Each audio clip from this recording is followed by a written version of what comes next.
অনেক সময় বাচ্চারা মাছ খেতে চায় না, আর এভাবে মজা করে যদি আপনি কাবাব তৈরি করে দেন তাহলে তো সবাই চেটেপুটে খেয়ে নেবে, সাথে বড়রাও খেয়ে নেবে। মাছের এই কাবাবটি খেতে খুবই মজা হয়েছে। আজ আমি রুই মাছ দিয়ে কাবাব তৈরি করেছি। আসসালামু আলাইকুম, কেমন আছেন সবাই? চলুন শুরু করা যাক। মজাদার এই কাবাবটি আমি কিভাবে তৈরি করেছি। কাবাব তৈরি করার জন্য এখানে আমি নিয়ে নিয়েছি 4 টুকরো রুই মাছ। আপনারা চাইলে যে কোনো মাছই নিতে পারেন।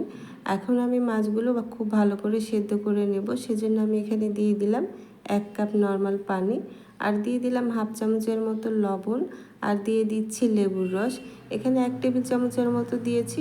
লেবুর রসটা দিলে মাছের যে একটা আষ্টে গন্ধ আছে সেটা থাকবে না, সুন্দর একটা ঘ্রাণ আসবে কাবাব তৈরি করার সময়। মাছগুলো কিন্তু আমার সেদ্ধ হয়ে গেছে। আমি 5-6 মিনিট জাল করে নিয়েছি, আর পানিটাও টেনে গেছে দেখতে পাচ্ছেন। আর মাছটা খুব ভালো করে সেদ্ধ হয়ে গেছে।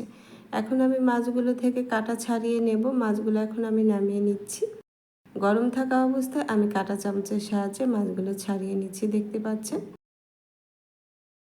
দিয়ে কাঁটাগুলো বেছে নেব, আর উপরে যে মাছের যে স্কিনটা আছে সেটা আমি ফেলে দেব। সেটা থাকলে কিন্তু কাবাবটা খেতে ভালো লাগবে না। এভাবে আমি মাছের কাঁটাগুলো খুব ভালো করে বেছে নিচ্ছি।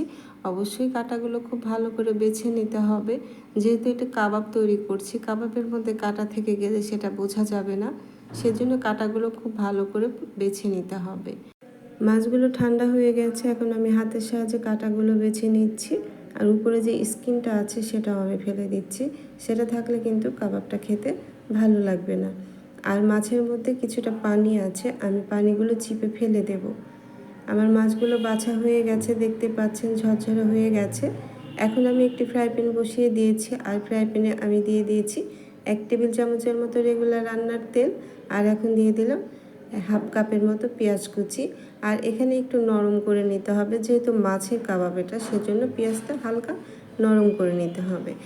আরও দিয়ে দিলাম 2 টেবিল চামচের মতো কাঁচামরিচ কুচি।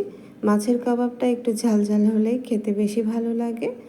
1 টেবিল চামচ দিয়ে দিচ্ছি আদা রসুনের পেস্ট, আরও 1 চামচ দিয়ে দিচ্ছি জিরা পেস্ট। আপনারা চাইলে এখানে আদা রসুনটা কুচি করেও দিতে পারেন।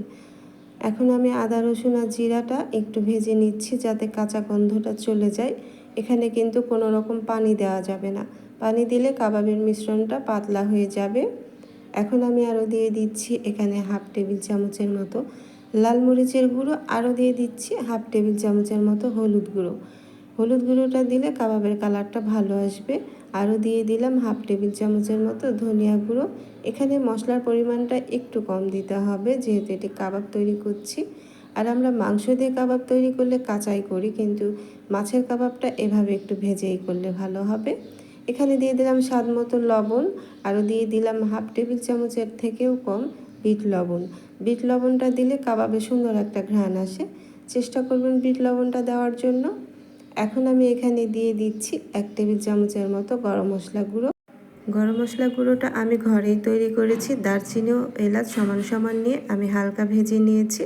ভেজে ঠান্ডা করে ব্লেন্ডারে গুঁড়ো করে নিয়েছি। আর এই গরম মশলা গুঁড়োটা আপনি কাবাব, মাংস যে কোনো খাবারে দিতে পারেন, সুন্দর একটা ঘ্রাণ আসে। হালকা ভেজে নেবেন। মশলাটা আমার কষানো হয়ে গেছে দেখতেই পাচ্ছেন।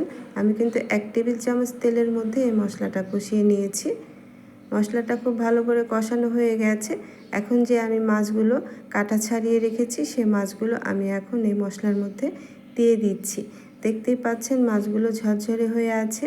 আমি কিন্তু পানিটা চিপে ফেলে দিয়েছিলাম। এখন এই মশলার মধ্যে মাছগুলো দিয়ে আমি খুব ভালো করে মশলার সাথে মাছটা মাখিয়ে নেব। আর আমার চুলার আঁচটা কিন্তু মিডিয়াম লো করা আছে। যেহেতু এখানে তেলের পরিমাণটা কম আছে, সেজন্য চুলার আঁচটা কম করে দিয়ে লো করে দিয়ে মশলার সাথে মাছগুলো মাখিয়ে নিতে হবে। তাছাড়া নিচে লেগে যাবে বা পুড়ে গেলেও এই কাবাবটি খেতে ভালো লাগবে না।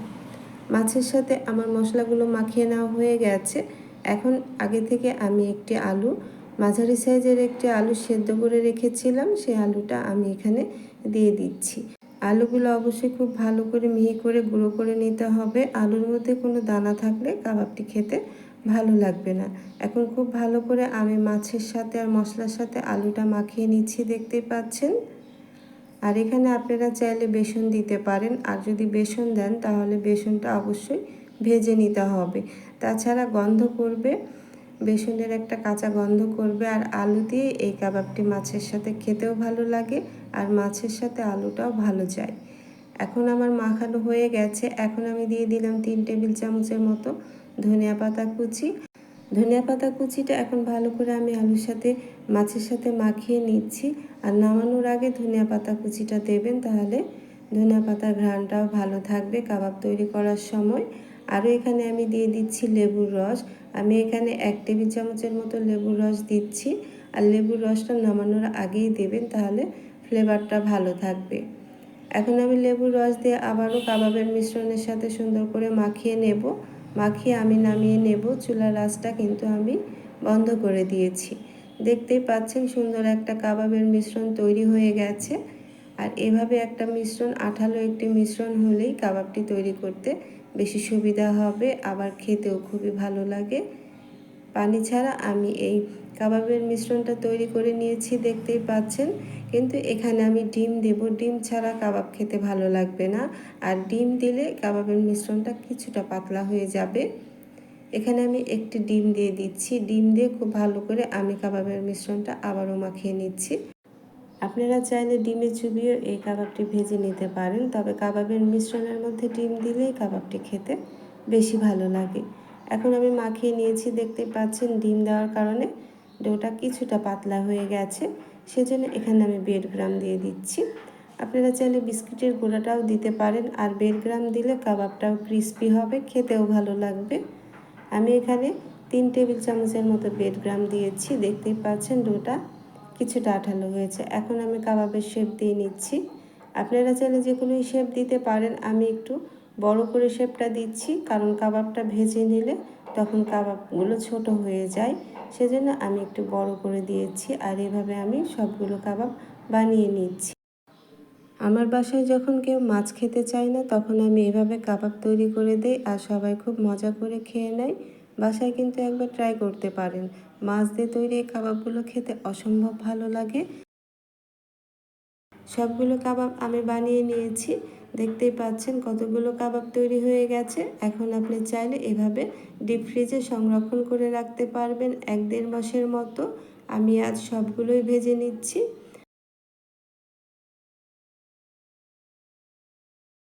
আমি একটি ফ্রাই প্যানে পর্যাপ্ত পরিমাণে তেল দিয়েছি, আর তেলটা খুব বেশি গরম করা যাবে না, মিডিয়াম গরম হয়ে এসেছে। তারপরে আমি একে একে কাবাবগুলো দিয়ে দিচ্ছি, দেখতে পাচ্ছেন। আর কাবাবগুলো অবশ্যই একটু সাবধানে দিয়ে নেবেন। এখন চুলার আঁচটা মিডিয়াম রেখে কাবাবগুলো ভেজে নিতে হবে। আর এক পাশটা যখন হয়ে যাবে তখনই আরেক পাশটা উল্টিয়ে দিতে হবে। যেহেতু এখানে আলু দেয়া আছে, একটু সাবধানে উল্টিয়ে দিতে হবে। দেখতেই পাচ্ছেন সুন্দর একটা কালার চলে এসেছে। এখন আমি আরেক পাশটা উল্টিয়ে দিচ্ছি। আর এই কাজটি খুবই সাবধানে করতে হবে। যতক্ষণ পর্যন্ত কালার না আসবে ততক্ষণ পর্যন্ত নাড়া যাবে না। আর চুলার আঁচটা মিডিয়াম লো করে যদি আপনি এই কাবাবগুলো ভেজে নেন, তাহলে কাবাবের কালারটাও সুন্দর আসে, আর কাবাবের ভিতরটাও খুব ভালো করে কুক হয়ে যায়। আমি উল্টে পাল্টে ভেজে নিচ্ছি, দেখতেই পাচ্ছেন। আপনার পছন্দ মতো কালার করে আপনি নামিয়ে নিতে পারেন। আর এই কাবাবগুলো ভাজতে আমার 5 থেকে 6 মিনিট সময় লেগেছে। এখন সুন্দর একটা কালার চলে এসেছে। আমি কাবাবগুলো নামিয়ে নেব। ঠান্ডা হয়ে গেলে আরও কিছুটা কালার চলে আসবে। দেখতেই পাচ্ছেন কতটা সুন্দর হয়েছে কাবাবের এই কালারটি। দেখে নিশ্চয়ই বোঝা যাচ্ছে না যে এই কাবাবগুলো মাছ দিয়ে তৈরি করা হয়েছে। আর যে কেউ তো খুব মজা করে খেয়ে নেবে। আর এই কাবাবগুলো আপনি স্ন্যাক্স হিসেবেও খেতে পারেন। বাচ্চারা তো খুব মজা করে খেয়ে নেবে। এখন আমি আবারও আরেক ব্যাচ কাবাব ভেজে নিচ্ছি। আর এই চুলার আঁচটা অবশ্যই লো করে দিতে হবে। আর কাবাব ভাজার সময় তেলের মধ্যে ফেনা আসছে, এটা ডিমের কুসুম দেওয়ার কারণে হয়েছে। আপনারা যারা নতুন রাঁধুনি আছেন তারা ডিমের কুসুমটা স্কিপ করতে পারেন। আমি এভাবে সবগুলো কাবাব ভেজে নিয়েছি, দেখতেই পাচ্ছেন। বাসায় কেউ যদি বড় মাছ খেতে না চায়, তাহলে এভাবে আপনি কাবাব তৈরি করে দিতে পারেন। সবাই তো খুব মজা করে খেয়ে নেবে। আর খুবই অল্প সময়ে মাছের এই মজাদার কাবাবগুলো তৈরি হয়ে যায়। আর আজকে আমার এই মাছের কাবাবের রেসিপিটি যদি আপনাদের ভালো লেগে থাকে, তাহলে অবশ্যই আমার চ্যানেলটি সাবস্ক্রাইব করে দেবেন ও পাশে থাকা বেল বাটনটি অন করে দেবেন, যাতে করে আমি নতুন কোনো ভিডিও আপলোড করলে সবার আগে নোটিফিকেশন আপনার কাছে পৌঁছে যাবে। আর যারা ফেসবুক পেজ থেকে আমার এই মাছের কাবাবের রেসিপিটি দেখছেন, তারা অবশ্যই আমার ফেসবুক পেজটি ফলো দিয়ে রাখবেন একটি লাইক কমেন্ট শেয়ার করে দেবেন। আজ বিদায় নিচ্ছি, চলে আসবো আবারও অন্য কোনো নতুন ও সহজ রেসিপি নিয়ে। আল্লাহ আপনাদের ভালো রাখুন, সুস্থ রাখুন, ভালো থাকবেন সবাই। আল্লাহ হাফিজ।